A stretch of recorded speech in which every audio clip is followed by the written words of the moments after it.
Minasan konnichiwa. 10. Fun facts about samurai warrior. But before we dive in, I want to give a huge shout out to our new subscriber. Hi there, Elvin Sabili.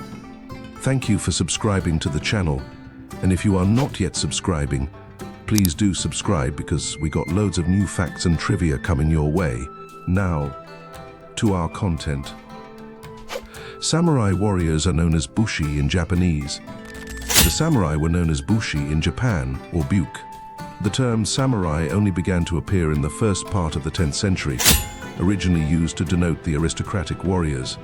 By the end of the 12th century, samurai became almost entirely synonymous with bushi.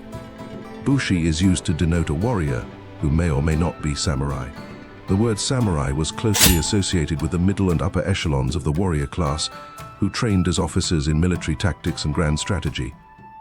The term would be used to apply to all members of the warrior class that rose to power in the 12th century and dominated the Japanese government until the Meiji Restoration. A samurai warrior followed a code called Bushido. Bushido means the way of the warrior. The samurai followed an unwritten code of conduct, later formalized as Bushido, loosely comparable to the European code of chivalry. Developed from the 16th century, Bushido required that a samurai practice obedience, skill, self-discipline, self-sacrifice, bravery, and honor. The ideal samurai would be a stoic warrior who followed this code, which held bravery, honor, and personal loyalty above life itself. Samurai warriors were an entire social class. Originally, samurai was defined as those who serve in close attendance to the nobility. In time, it evolved and became associated with the bushi class, particularly middle and upper tier soldiers.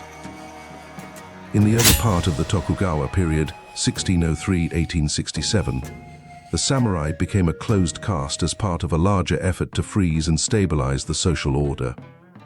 Although they were still allowed to wear the two swords that were emblematic of their social position, most samurai were forced to become civil servants or take up a certain trade. At their peak, up to 10% of Japan's population were samurai. Today, every Japanese person is said to have at least some samurai blood in them. Samurai warriors were synonymous with their swords. The samurai used a range of weapons. However, their main original weapon was the sword, known as chokuto. It was a slimmer, smaller version of the straight swords later used by medieval knights. As sword-making techniques progressed, the samurai would switch to curved swords, which eventually evolved into the katana. The most iconic of samurai weapons, the katana was usually carried with a smaller blade in a pair called daisho. The daisho was a symbol used exclusively by the samurai class. The samurai would name their swords. Bushido dictated that a samurai's soul was in his katana. Samurai fought with a variety of other weapons. Besides their swords, the samurai would often use the yumi, a longbow they religiously practiced with. They would also use the yari, a Japanese spear. When gunpowder was introduced in the 16th century, the samurai abandoned their bows in favor of firearms and cannons. The tanegashima, a long-distance flintlock rifle, became the weapon of choice among Edo-era samurai and their footmen. A samurai's armor was highly functional. Unlike the clunky armor worn by European knights, the samurai armor was designed for mobility. A samurai armor had to be sturdy, yet flexible enough to allow free movement in the battlefield. Made of lacquered plates of either metal or leather, the armor would be carefully bound together by laces of leather or silk. The arms would be protected by large rectangular shoulder shields and light armored sleeves. The right hand would sometimes be left without a sleeve, to allow for maximum movement.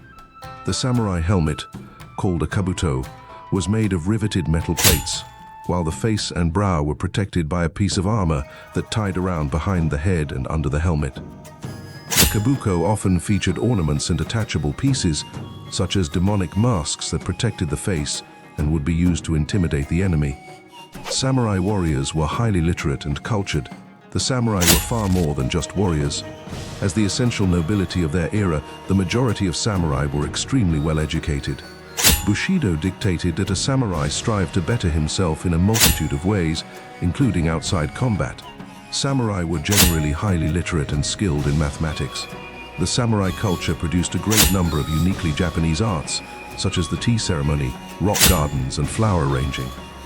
They studied calligraphy and literature, wrote poetry, and produced ink paintings. There were female samurai warriors. Although samurai was strictly a masculine term, the Japanese bushi class did include women who received the same training in martial arts and strategy as samurai. Samurai women were referred to as onna bugisha and fought in combat alongside male samurai. The weapon of choice of the onna bugisha was the naginata, a spear with a curved, sword-like blade that was versatile and relatively light. Recent archaeological evidence indicates that Japanese women participated frequently in battles. DNA tests conducted at the site of the 1580 Battle of Senbon Matsubaru showed that 35 out of 105 bodies were female. Foreigners could become samurai. Under special circumstances, an individual from outside Japan could fight alongside the samurai. In some rare cases, they could even become one. This special honor could only be bestowed by powerful leaders, such as the shogun or daimyos, a territorial lord. There are 4 European men who were recorded as having gained samurai status: the English sailor William Adams, his Dutch colleague Jan Justin van Lodenstein, the French Navy officer Eugene Collache, and arms dealer Edward Schnell. Seppuku was an elaborate process. Seppuku was the act of ritual suicide by disembowelment, seen as the respected and honorable alternative to dishonor and defeat.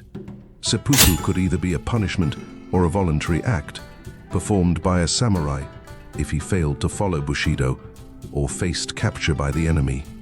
There were 2 forms of seppuku, the battlefield version and the formal version. The first saw the piercing of the stomach with a short blade moved left to right, until the samurai had sliced himself open and disemboweled himself. An attendant, usually a friend, would then decapitate him. The formal, full-length seppuku began with a ceremonial bathing, after which the samurai, dressed in white robes, would be given his favorite meal. A blade would then be placed on his empty plate. After his meal, the samurai would write a death poem, a traditional tanka text expressing his final words. He would wrap a cloth around the blade and slice his stomach open. His attendant would then decapitate him, leaving a small strip of flesh in the front so that the head would fall forward and remain in the samurai's embrace. Did you like the content? Don't forget to share, like, and subscribe. Remember that history is fun when you're around.